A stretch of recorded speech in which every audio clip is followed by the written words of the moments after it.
Mesdames,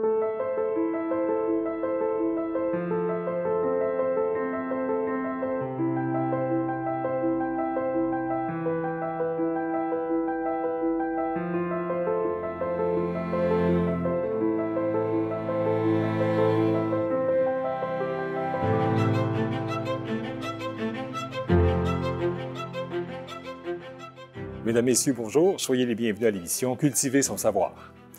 Aujourd'hui, nous accueillons le professeur Martin Cahouette, titulaire de la chaire Autodétermination et handicap au département de psychoéducation de l'Université du Québec à Trois-Rivières. Nous discuterons des réalités et des enjeux des personnes vivant avec un handicap intellectuel, tant en contexte résidentiel, socio-professionnel ou encore concernant le vivre ensemble. Nous le rejoignons maintenant.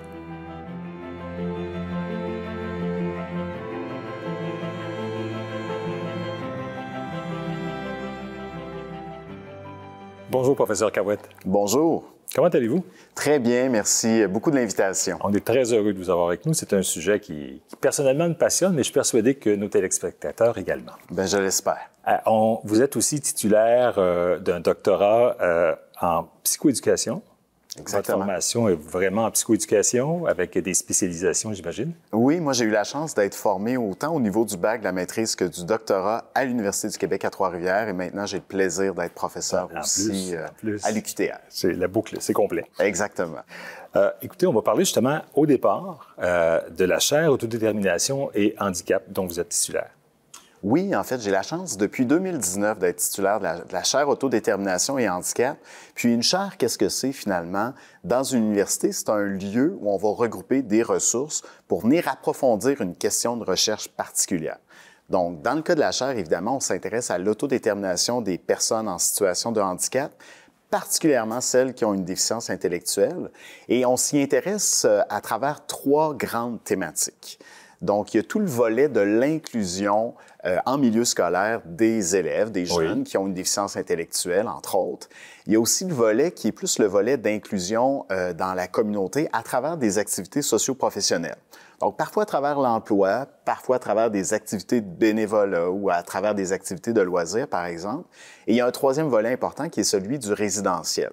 Donc, comment est-ce que je peux accéder à un milieu de vie, à un véritable chez-moi, donc un chez-soi, où je peux avoir un environnement qui m'est propre et qui me permet aussi de trouver réponse à mes besoins et de m'inclure dans la communauté comme n'importe quel autre citoyen.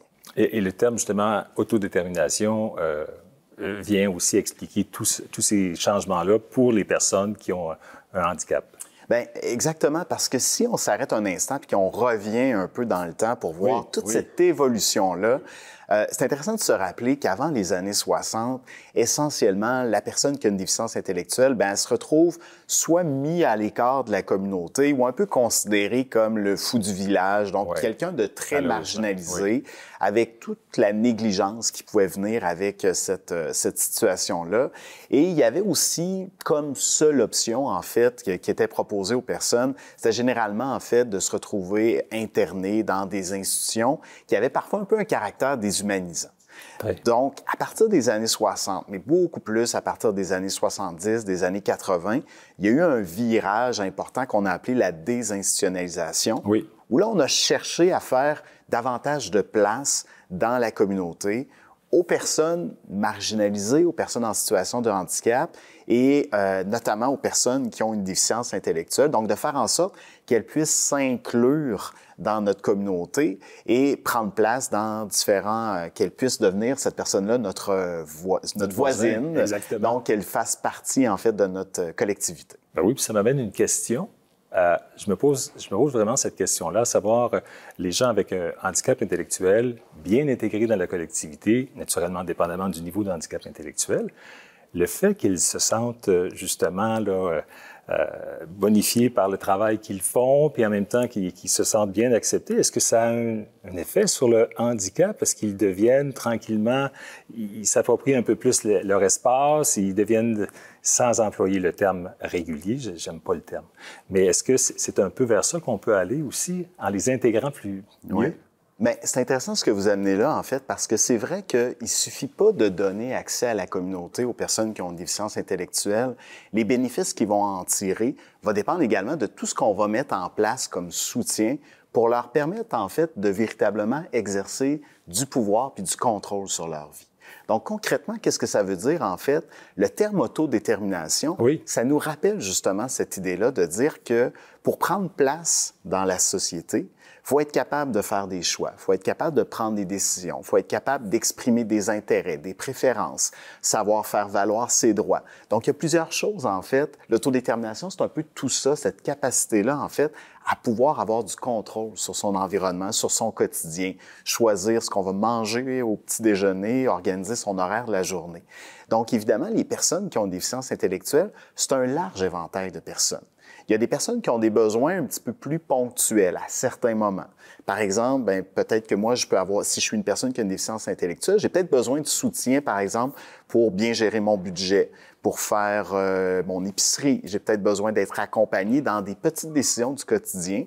Et il y a d'autres personnes qui ont des besoins plus importants.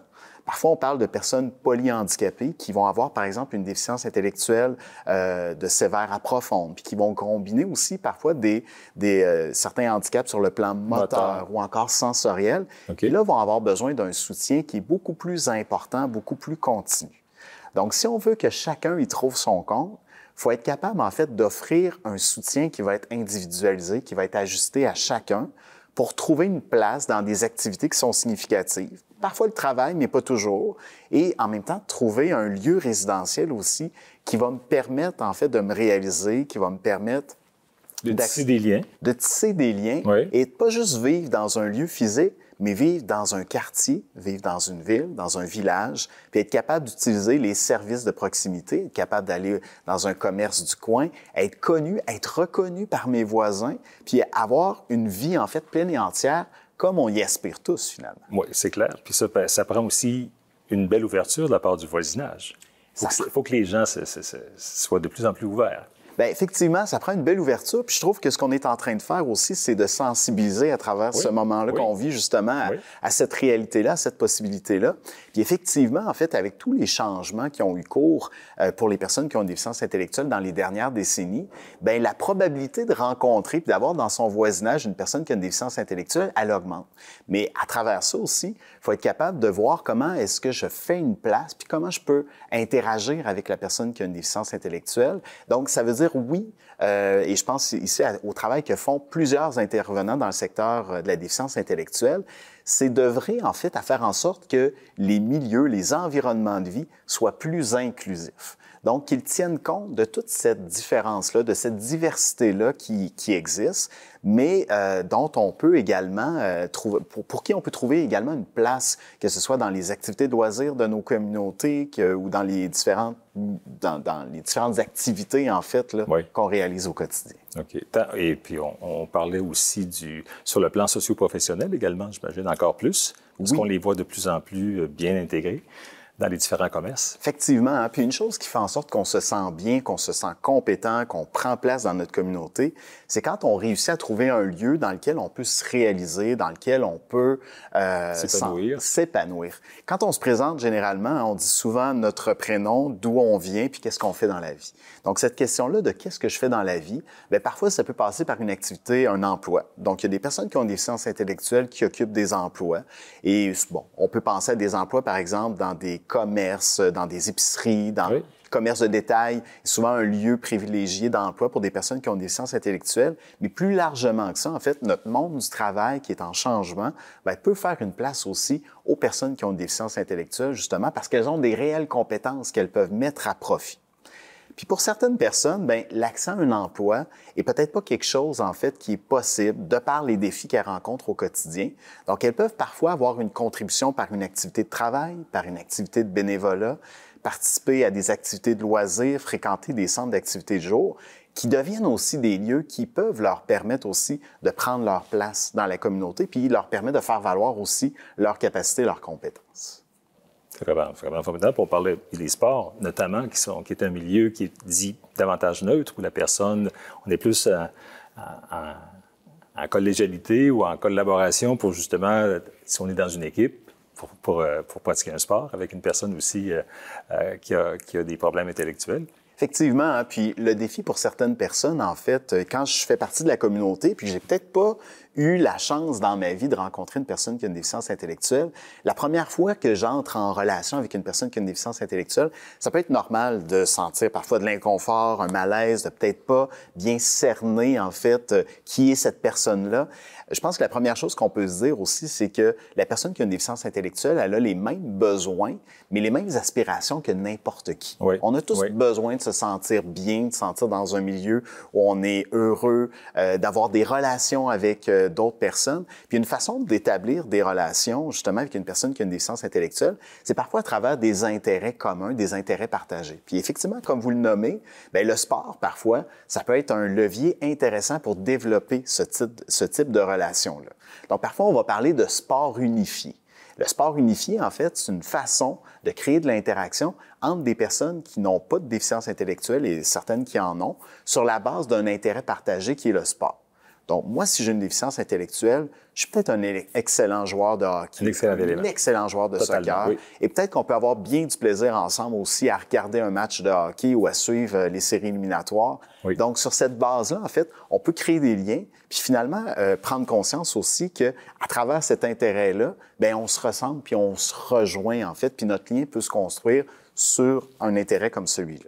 Oui. Et on pourrait faire le parallèle, en fait, il y a le sport, mais les arts aussi sont souvent un beau levier pour créer pour créer du lien aussi de cette façon-là, parce qu'on partage un intérêt et c'est ça qui devient, en fait, la raison qui nous lie. Et moi, quand je pense aux amis que j'ai qui ont une déficience intellectuelle, bien, ça passe beaucoup par ça aussi, par des intérêts communs où on est capable de se rejoindre, en fait, sur la base de cet intérêt-là, cette passion-là qu'on peut avoir en commun. Oui, puis ce que je me dis en même temps, on parle d'intégration de plus en plus, fort heureusement. On parle plus du fou du village, tant mieux. Effectivement. Mais dans notre vocable, il y a des choses que je pense qu'on doit...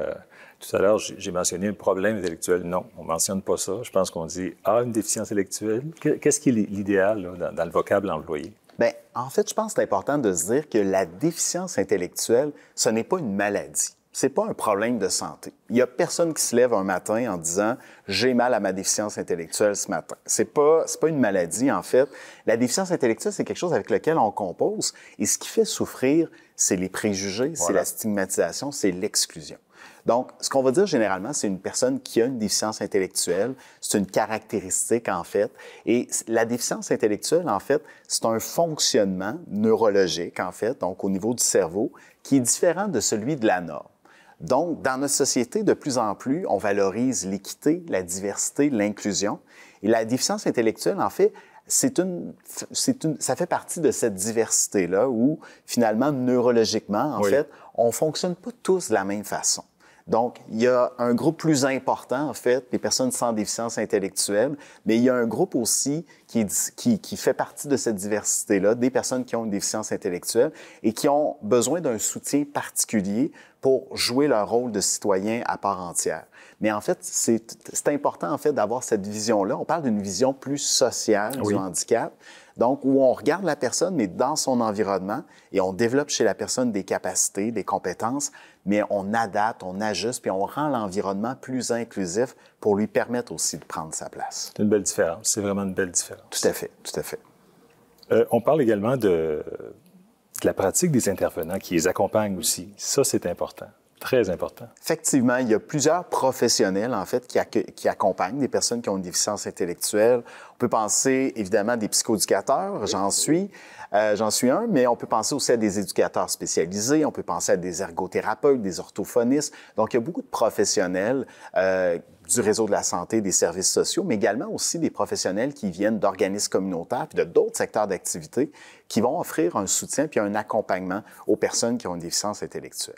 Puis encore une fois, si on regarde là, toute cette évolution-là, les changements qui ont cours, on part en fait d'une période, d'une époque en fait où ces services-là étaient donnés vraiment dans des milieux qui étaient à l'écart de la société. Fermés. Donc, qui étaient fermés, qui étaient des institutions, alors qu'aujourd'hui, la pratique des intervenants, c'est une pratique qui est de plus en plus communautaire. C'est-à-dire une pratique où on va accompagner, par exemple, une personne dans des activités de la vie quotidienne. Donc, il pourrait vous arriver un jour de rencontrer comme ça un professionnel qui accompagne une personne qui a une déficience intellectuelle au moment de faire son épicerie. Oui. Et l'idée, en fait, de l'intervenant, c'est pas de faire l'épicerie pour la personne qui a une déficience intellectuelle. C'est de l'aider, en fait, à apprendre à faire elle-même son épicerie, mais à faire aussi tout plein de petits choix qu'on fait quand on fait une épicerie. Oui. Donc, comment est-ce que je choisis, qu'est-ce que je choisis, comment j'ai préparé mon épicerie, quelle conserve, quelle boîte de conserve je choisis aujourd'hui, quelle pâtisserie je me choisis. Donc, de l'accompagner, en fait, même dans le déplacement à l'intérieur d'une épicerie, comment est-ce que je me comporte quand j'arrive pour faire payer mon achat à l'épicerie. Donc, l'intervenant, en fait, c'est vraiment son rôle. C'est vraiment de soutenir la personne pour qu'elle-même puisse faire son épicerie. Et ça, je trouve ça important de le nommer parce qu'on a parfois l'impression que le rôle d'un intervenant en déficience intellectuelle, c'est de faire pour la personne, c'est de faire à la place de la personne. Non, c'est ça. Alors que notre grand travail, c'est d'aider la personne à pouvoir agir pour elle-même. Elle aura peut-être toujours besoin d'une certaine forme de soutien, mais l'objectif, c'est qu'elle soit l'auteur de sa vie, qu'elle soit aux commandes de sa vie. Oui. Et moi, Qu'elle en prenne conscience. Exactement, qu'elle puisse faire ces choix-là. Parce que moi, j'aime bien dire, notamment aux parents qui ont des enfants qui ont une déficience intellectuelle, que la plus grande sécurité qu'ils peuvent avoir par rapport à leur enfant, c'est lorsque leur enfant, devenu adulte, est capable d'aller chercher de l'aide et du soutien pour ce qu'il a besoin au quotidien.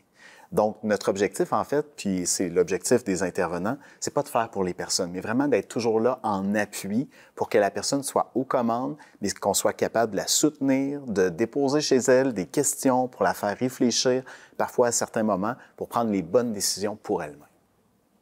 Et quand on parle de l'habitat maintenant, on peut en venir à notre sujet premier. L'habitat, c'est beaucoup d'étapes avant d'en venir là. Bien, c'est beaucoup d'étapes. C'est quand même quelque chose aussi qui est en pleine ébullition. C'est quelque chose qui se transforme en ce moment. Puis encore une fois, il y a beaucoup de changements qui ont cours par rapport aux options résidentielles pour les personnes qui ont une déficience intellectuelle. Oui. Donc, c'est sûr qu'après la grande phase de désinstitutionnalisation, il y a un modèle qui a été très important au Québec. C'est le modèle qu'on appelait des familles d'accueil.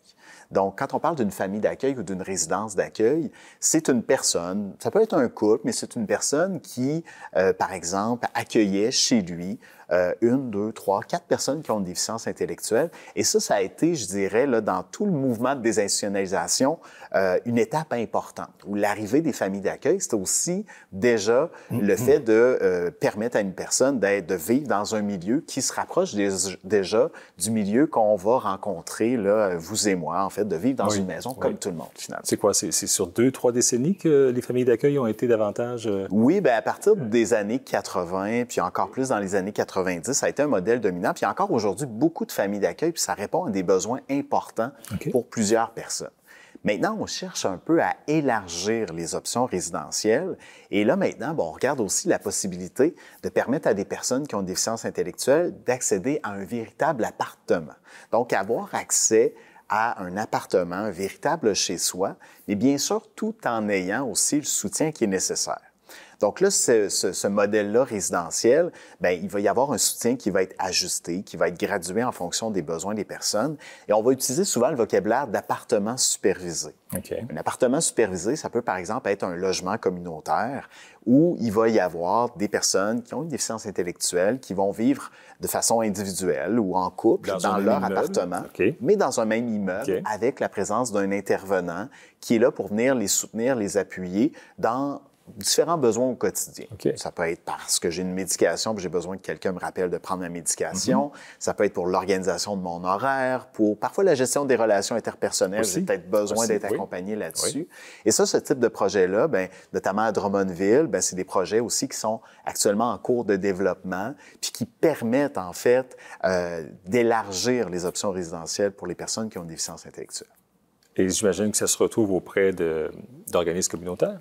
Bien, généralement, en fait, c'est souvent des organismes communautaires, effectivement, qui vont porter ce type de projet-là et qui vont justement faire un travail qui est important, qui est celui, bien sûr, d'offrir un lieu de vie, un milieu, donc un immeuble. Mais au-delà de l'immeuble, c'est aussi de rendre tout le quartier inclusif. Donc, parfois, il faut travailler, bien sûr, à faire en sorte que l'appartement soit adéquat puis répondre aux besoins de la personne, mais il faut aussi travailler parfois avec les commerces de proximité, le restaurant du coin, l'épicerie, la pharmacie, les sensibiliser en fait, puis travailler avec eux pour que la personne qui a une déficience intellectuelle soit capable, par exemple, d'aller prendre un café au resto du coin, soit capable de faire un achat à l'épicerie, soit capable d'aller poser une question aussi à la pharmacie et de trouver réponse à ses besoins de cette façon-là. Wow. Si on parle maintenant du côté travail. Oui. Donc, c'est l'organisation des transports, c'est l'organisation, il y a beaucoup de choses encore là. Effectivement. Puis, vous le nommez, hein, le transport, mais il faut développer des compétences. Donc, ça vient toucher l'école, ça vient toucher plein de facettes, en fait, de la vie. Et pour ces deux éléments-là, hein, c'est pas pour rien qu'on les travaille ensemble au niveau de la chaire. Le travail, l'inclusion au travail, puis l'inclusion résidentielle, c'est souvent deux choses qui vont de pair. Parce que pour que ça fonctionne bien dans mon milieu de vie, là où je vis, il faut que j'aie aussi une activité, il faut que je sois occupé en journée, il faut que j'aie l'occasion, en fait, de vivre, que mon temps, en fait, soit occupé par des activités qui sont significatives, qui ont du sens pour moi. Puis pour plusieurs personnes, l'emploi, c'est vraiment aussi un lieu, une occasion là, de pouvoir se réaliser. Oui. Et pour que ça soit possible, il faut travailler, entre autres, avec les entreprises.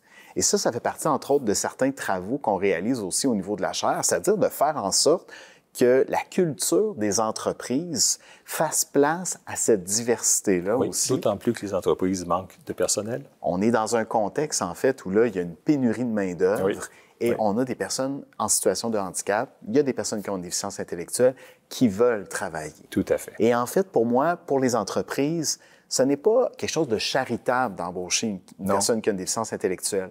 C'est une occasion à saisir. Oui. Parce que la personne qui a une déficience intellectuelle, qui est embauchée par une entreprise, elle a une famille, elle a famille qui font peut-être partie des employés de cette entreprise-là, qui seront peut-être aussi des clients de cette entreprise-là, mais ça permet aussi de répondre à une responsabilité sociale des entreprises, de dire, en fait, nous faisons place à cette diversité-là aussi au sein de nos entreprises. Donc, pour moi, ça, je pense que c'est important de le nommer. L'entreprise qui fait le choix d'embaucher une personne qui a une déficience intellectuelle, c'est pas par grandeur d'âme, c'est vraiment parce qu'elle saisit une occasion. Et la personne qui a une déficience intellectuelle, elle a des compétences qu'elle peut mettre en œuvre pour répondre à des besoins réels de l'entreprise aussi. Et par la même occasion, dans une entreprise, on vient comme élargir par le biais des collègues la compréhension aussi de ces personnes-là, mieux les comprendre, mieux s'en faire des amis. Et là, c'est en même temps, ça se répercute sur la collectivité, sur la société en général. Oui, sur le plan de la recherche, ce qu'on voit, c'est quand un milieu devient inclusif de la diversité, notamment des personnes qui ont une déficience intellectuelle, c'est l'ensemble de la qualité de vie de l'entreprise qui s'améliore, effectivement. Et j'aime bien cette anecdote-là. Un jour, une propriétaire d'entreprise m'avait dit, qui avait embauché une personne qui a une déficience intellectuelle, me disait, c'est ma meilleure employée, elle est toujours de bonne humeur, motivée, souriante, tout le monde l'aime. Elle a un impact. Elle a un impact positif et je me disais, mais quelle valeur qu'elle a, c'est une employée que tout le monde aime. Avouons qu'on veut tous l'avoir dans notre équipe de travail, on veut tous l'embaucher. Oui. Donc, elle a un impact réel et ça, on a de plus en plus aussi d'études qui nous permettent de documenter cet impact-là. L'impact n'est pas toujours un impact lié à la productivité, mais il y a un impact réel sur le climat, sur les liens, sur la communication à l'intérieur de l'entreprise et c'est ça, en fait, qui fait la plus-value d'embaucher une personne qui a une déficience intellectuelle. Au chapitre des recherches, il y a beaucoup qui est fait jusqu'à maintenant, mais quelles sont justement les autres valeurs pour lesquelles vous voulez faire de la recherche pour les personnes avec un handicap? Ce qui se décide devant nous, en fait, il y a eu une étape importante, en fait, dans le développement de la recherche en déficience intellectuelle. On a toujours cherché à maximiser les compétences, les capacités de la personne. Donc, on s'est beaucoup intéressé à la personne qui a une déficience intellectuelle, comment on pouvait l'intégrer dans la société. Maintenant, quand je regarde devant nous ce qui est là, on a beaucoup à travailler nos environnements pour que nos environnements, eux, deviennent inclusifs. Donc, parfois, ce qu'il faut faire, c'est par exemple, et je poursuis en fait sur la question des entreprises, on a à voir comment on est capable de venir impacter les cultures des entreprises pour que l'entreprise, en fait, devienne plus inclusive. Et ça, un des projets de recherche sur lesquels qu'on développe actuellement, c'est justement le fait de mettre en place des intervenants équité, diversité, inclusion au sein des entreprises pour faire en sorte que l'entreprise puisse revoir parfois ses façons de faire, ses modes de communication, ses pratiques, pour qu'il puisse y avoir de la place pour une diversité de personnes qui ont peut-être un fonctionnement intellectuel qui n'est pas celui de la norme. Donc, très concrètement, en fait, quand on est en train de faire ça, il faut travailler avec tous les acteurs d'une entreprise. Il faut travailler avec les syndicats, il faut travailler avec les employés, il faut travailler avec les patrons, il faut travailler aussi beaucoup la représentation, les attitudes à l'endroit des personnes qui ont une déficience intellectuelle. Et ça, c'est quand même un enjeu important pour qu'on puisse effectivement avoir des changements qui sont significatifs. Encore une fois, je pense qu'aujourd'hui, en 2022, la plupart des personnes, la plupart des citoyens, en fait, ont une ouverture aux personnes qui ont une déficience intellectuelle. Je le souhaite, oui. Je le souhaite, puis je suis de nature optimiste, donc je le crois vraiment. Oui. Maintenant, il faut parfois voir, en fait, comment dans nos habitudes, dans nos quotidiens, il y a des choses qu'on fait qui peuvent peut-être parfois venir les exclure malgré nous. Donc, il faut prendre conscience parfois de certaines façons de faire, que ce soit au sein de nos entreprises ou ailleurs dans la société, pour que les milieux, en fait, deviennent plus inclusifs. Donc, c'est beaucoup ça qui nous guide là, en termes de développement de la recherche dans les prochaines années, cette vision-là des environnements inclusifs. Oui, c'est vraiment, oui, c'est très, très intéressant. Écoutez, il nous reste quelques secondes. Alors, pour conclure, à ce moment-là, merci infiniment. Merci beaucoup de votre rapport. Je suis persuadé que nos téléspectateurs en ont pris bonne note, du moins je le souhaite, puis je souhaite qu'on sensibilise le plus de personnes possible dans nos collectivités, dans nos sociétés. On sait aussi qu'avec le travail que vous faites, le travail aussi avec les autres chercheurs, on va juste pouvoir avancer, puis on va se donner les moyens maintenant de bien accueillir ces personnes-là qui sont des personnes qu'on a intérêt à connaître. Bien, parce que bien souvent, ces personnes-là sont davantage branchées sur le cœur, hein, sur les émotions, mais sur le cœur aussi, à moins que je me trompe, je ne sais pas de votre côté. Tout à fait. Bien, je suis d'accord avec vous, puis je dirais que plus on sera inclusif des personnes qui ont une déficience intellectuelle, bien, on va aussi, nous tous, y gagner. Donc, parce qu'on va être inclusif de toute la diversité qui compose notre société. Exactement, puis de se laisser changer aussi par ces personnes-là. Je pense que c'est... Tout à fait. Tout est dans l'accueil que l'on doit porter à ces personnes-là. Bien, une fois de plus, un grand merci. C'était vraiment, vraiment apprécié. Merci beaucoup.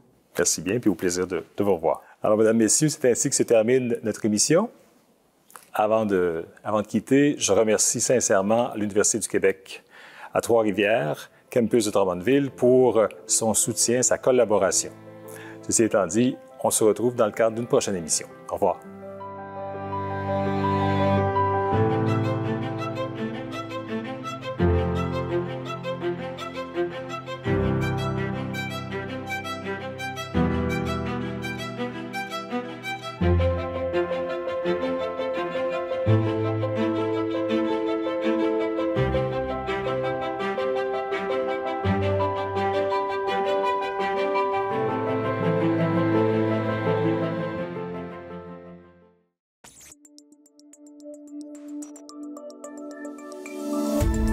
Cette émission d'Accès est appuyée par Cogeco et est rendue possible grâce à la collaboration de la communauté avec Nous TV.